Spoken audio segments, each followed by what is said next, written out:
Howdy from Aggieland. This is Chris Merrill, Director of Deployment, and I want to talk to you just real quick about the Aspiring Leaders Retreat coming up December 31st through January 3rd, and then if you're a 3 and Go staff, we're asking you to stay through the 4th. So real quick, who are we looking for? Who are these aspiring leaders? How do we identify them?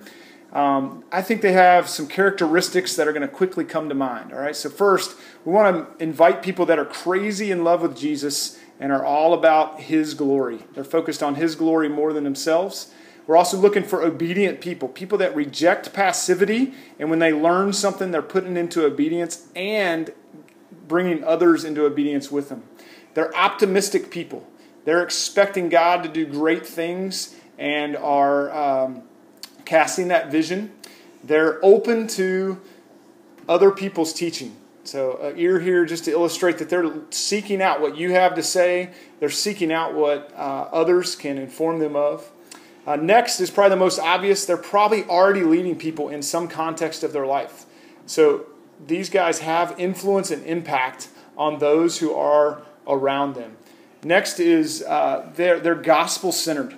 They're letting the gospel set them free of their hurts, their habits, their hang-ups. They're not trying to lead out of position or status. I think that will be self-evident. Next, they know how to get from point A to B and take people with them. They're strategic, but they're also flexible. They realize that there's more than one method to accomplish things, and they're teachable in that way. And then finally, these guys should be setting a tone in prayer and in God's Word. Those kingdom weapons should define their ministry as you go. So how do we invite these people? If you think about it, we're going to be inviting some people and not others. So how do we invite people in a healthy way? The first thing is no secrets. We want to inform the whole group. The next time you get together, inform them that the Aspiring Leaders Retreat is coming up. And then also there's a breakout session for aspiring leaders at the National Leadership Conference. Second, we want you to connect with those that self-identify and also those that maybe you need to call out leadership in them for the very first time.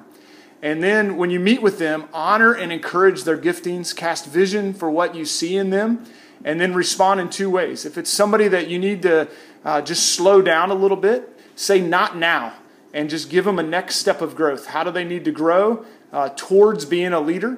And then there's those that are like, yes, definitely, you want to invite this person, and so say yes, invite them to the retreat and encourage them to come.